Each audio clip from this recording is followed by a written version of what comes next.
Hey, boa noite pessoal. Vamos aqui para o nosso último vídeo sobre teoria da complexidade dessa série. Vou terminar agora o último vídeo e vou falar um pouco sobre. Vou fazer um panorâmico sobre o aprendizado e a complexidade. Vamos falar sobre a resignificação da realidade. As pessoas hoje em dia elas tendem a não questionar a sua realidade, elas questionam pontos específicos de que focam o seu dia a dia. E uma das questões da teoria da complexidade na grade fractal vem quando nós entendemos que essa realidade, que é fragmentada em milhões de etapas, milhares de coisas acontecendo ao mesmo tempo em nossa vida, existe as coisas que não substância no nosso dia a dia e existe aquelas que não notamos, não vemos, não enxergamos. Tem gente que passa anos e anos sem olhar para a lua. As coisas do dia a dia tiram o foco da pessoa. Ela deixa de viver uma realidade para começar a viver uma indução do que ela tem ou não tem que fazer para viver. E um dos nossos focos aqui é que as pessoas saiam desse foco de indução. Nós vamos avançar. Nós vamos. Só um minutinho. Só. Vamos avançar. Quando nós vemos essa imagem aqui bem rápida, todo mundo já conhece essa imagem. Ela projeta dois idosos. Mas quando você vai resignar a imagem novamente, você começa a ver pontos de observação que não havia antes. E cada vez mais você começa a ver um todo, a complexidade completa. Tudo que terceia, que terça, a palavra não é essa, que faz tercer esse quadro todinho, essa imagem todinho, você começa a observar e ver. Então, a observação local, a observação que você vê o queixo do homem, o queixo da mulher, então você começa a observar e ver outras questões importantes, não só o contexto geral, que são dois idosos olhando um para o outro. Então, esse processo você resignou a imagem para ver melhor. Se você não olhasse, não fizesse esse processo, essa visão teria se passado como uma, mas na verdade é outra. Bom, a resignificação é um desafio da autoconsciência. Nós analisarmos o mundo à nossa volta, o que temos, o que aprendemos, o que estudamos, fazemos uma análise de construtividade dentro da nossa consciência é um grande desafio. Nem todos estão determinados a fazer isso. A análise da consciência ela vem no intuito que o indivíduo possa realmente tomar de posse de sua vida e não ser mera construção de outros. Ver, avaliar, ver, sondar, entender, enxergar, conceber, desconceber, construir, desconstruir.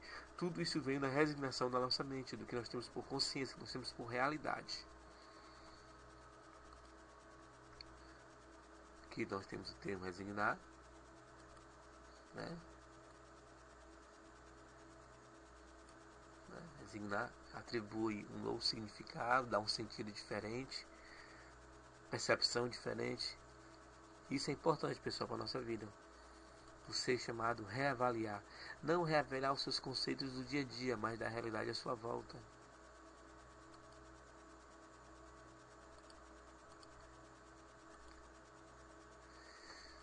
Nós vivemos um mundo de programação neurolinguística. Alguns acreditam que a programação neurolinguística não é um fato fundamental dentro da realidade humana, mas é. Mídia, televisão, livros, tudo constrói o seu universo à sua volta e 90% do que você tem não é fruto de uma verdade, é fruto de que você ouviu. E muitas vezes os livros acadêmicos não são livros registrados com fatos verídicos de que aquilo é um fato. Você não consegue conceber, você não tem direito a acesso às provas que provam que aquele livro é verdade. Então acabamos virando indivíduos construídos por outra realidade, não a nossa. Então essa programação que desenvolve e encadeia o ser humano transforma ele cada vez mais em um zumbi vivo do que alguém que realmente vive. Falamos isso aí da outra vez, que são os estágios, né? Então a realidade ela é gerada na consciência. E todos os aspectos em volta são projeções do avatar, de quem nós somos. Nós temos nosso corpo físico, elétrico, magnético, nós temos nosso corpo transcendente, que leva a nosso conhecimento da nossa visão de tudo para a nossa consciência em um ponto específico da nossa mente, em um ponto de transcendência, que não é nessa dimensão, talvez em outra, onde a consciência seja indestrutível e viva. Esse é o foco da questão. Nós vimos também que a realidade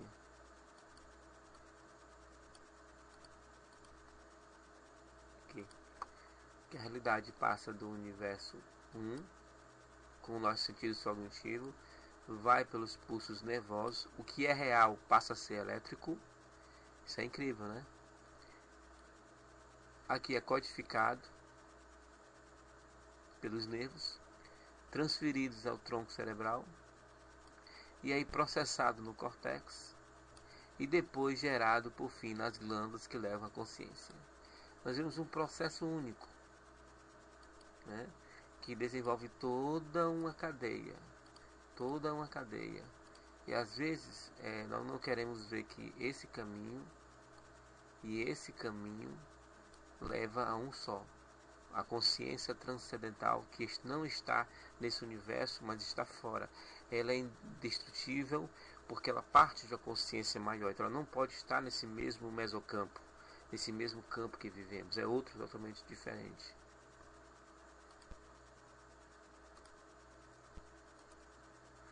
Falamos sobre a cognição humana, né? Tudo foca naquele cara que diz, foca em mim.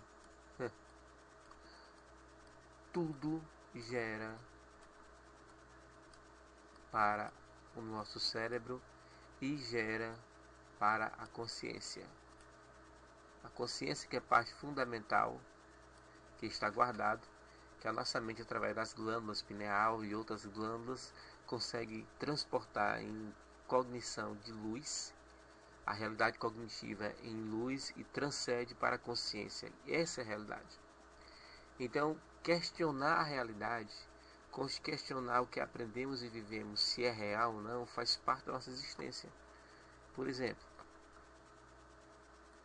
vamos aqui. Que eu vi no microscópio um inseto e deu zoom, e esse inseto tem olhos de ser humano. Eu apenas li isso no livro, mas no meu cérebro ele parte a ser verdade, porque o meio acadêmico diz que eu não tenho que questionar, então nem ver. Então esse inseto passa a ser uma verdade subjetiva e não real, não objetiva, porque eu não participei desse evento. Então nós, seres humanos, temos, o sistema formou de que nós temos que aprender 90% do nosso conhecimento subjetivo. Nós não temos como saber se é real ou se não é real. Então nós vivemos uma conspiração onde, quando você quer ver a realidade, você é colocado no canto de parede. Não, você não pode ir para lá, você não pode ver. Você não... Então é um conhecimento que o indivíduo que detém dele não tem como verificar os fatos, se é real ou não. Então resignar, pegar a minha mente agora, eu ir no laboratório, botar o mesmo inseto e verificar se esse inseto tem olhos, aí sim eu transformo uma vez essa perspectiva, essa relatividade entre o conhecimento relativo, subjetivo, a um conhecimento real empírico. Isso constrói em você realmente que o inseto tem olho ou não. Isso torna esse processo real ou não, subjetivo ou objetivo. Então, nossa função é essa. Reavalie a sua mente. Reconstrua a sua mente. Próximo passo aqui. Na cognição fractal, no conceito geral, o nosso cérebro, em tudo para a nossa vida, faz cálculos. Eu coloquei essa base aqui porque é uma base estrutural de tudo que existimos e vemos. Então, fazer uma análise construtiva em cima dessa realidade, né, torna as coisas reais. Se eu nunca comi uma maçã, mas eu estudei tudo sobre a maçã, ela não é real. Até que eu pegue a maçã e construa tudo isso, aí sim parte a ser real no meu conhecimento. Até então, não é real, é subjetivo. Quero que todos entendam isso. A maioria dos conhecimentos que você tem são subjetivos, não são reais. Você pode até dar crédito e confiar, mas não se tornou real. A necessidade de uma realidade construtiva, para mim, no meu ponto de vista, é parte fundamental da existência.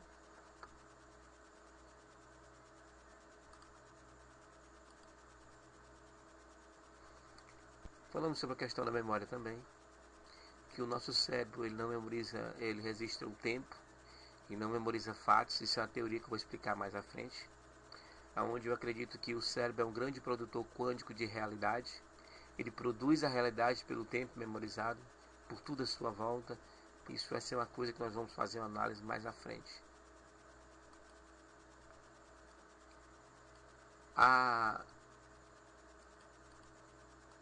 Na nossa cognição fractal, nós entendemos que existem várias percepções. Então nós colocamos vários índices aí, como PP, AP, MM e IC. Percepção, aprendizagem, memorização, informação captada. Essa é a construção da base da grade fractal, o conhecimento fractal. Com ela você pode fazer vários processos independentes e construtivos dentro da sua cadeia de conhecimento. Já falamos aqui. Infelizmente tudo isso aqui é apenas um conhecimento subjetivo, não é real. A não ser que você leia, estude e alguma experiência dessa que você tenha participado. Até não, você é depósito de informação. E aquela realidade, ela não é objetiva até que se construa numa realidade que você participe dela. Até então, é subjetiva, não é verdade. Eu coloquei isso aí para tornar importante, né? Nós temos a realidade objetiva, subjetiva, abstrata e forma a nossa cosmovisão. Entendemos que a construção de ABC, ou de ACB, ou de BAC, que vamos estudar isso depois, a metodologia de construir a cosmovisão é muito importante. Porque às vezes você construiu uma cosmovisão primeiro por uma visão abstrata da realidade, que queria que ela fosse objetiva e acabou terminando na subjetiva. Então você tem algo abstrato e subjetivo. Resumindo, você vive uma ilusão. A construção da realidade, ela vem e segue um processo. Esse processo de construção desenvolve uma cadeia de informações que vai construir no indivíduo o fato, uma realidade. Bom, como você projeta a sua realidade? A realidade não é isso aqui. A realidade ela é projetada aqui. Aqui a sua realidade é projetada. Aonde o seu cérebro é projetado. Se você não entender que tudo passa pela mente e pertence à mente, não vamos poder construir realidades. A necessidade de construirmos a realidade, de entendermos a realidade, faz parte quando entendemos que a realidade subjetiva ela não é real. Eu não posso construir nada com realidade subjetiva. Algumas coisas tudo bem, por exemplo, você lê um assunto e tem um registro de provas, tem cientistas que apontam uma coisa séria, que você vê dados informativos que você está vendo ali. Então você parte a acreditar academicamente, porque é um processo de legalidade daquela informação. Mas ela ainda vai se tornar real no seu cérebro, no seu cérebrozinho quântico, quando você participar daquela. Até não, tudo muito subjetivo. Por isso que as pessoas, quando têm uma experiência real com aquilo que ele estudou, sempre é traumático e é muito melhor às vezes do que aquilo que ele imaginava. Por quê? Porque aquilo tornou-se real. Era subjetivo e tornou-se real. Só acho que acabou aqui. Nós falamos também da questão da subjetividade, o universo, a identidade, as crenças, o estado emocional e o comportamento, que é um ambiente que te circula dentro da realidade subjetiva. Então essas construções que fazem com que o ambiente seja real, seja verdadeiro, essa realidade que constrói mas ao mesmo tempo pode se desmontar e reestruturar em outra, ela não vem de uma realidade objetiva, ela vem de uma realidade subjetiva. Então, questões objetivas são muito importantes na construção de um ambiente, de uma vida. Só uma realidade subjetiva não é suficiente para ter uma formatação de uma cosmovisão, formatação de um consenso real e verdadeiro. É isso aí, pessoal. Demos uma breve geral, acho que é isso. E depois vamos falar mais sobre o assunto. Valeu!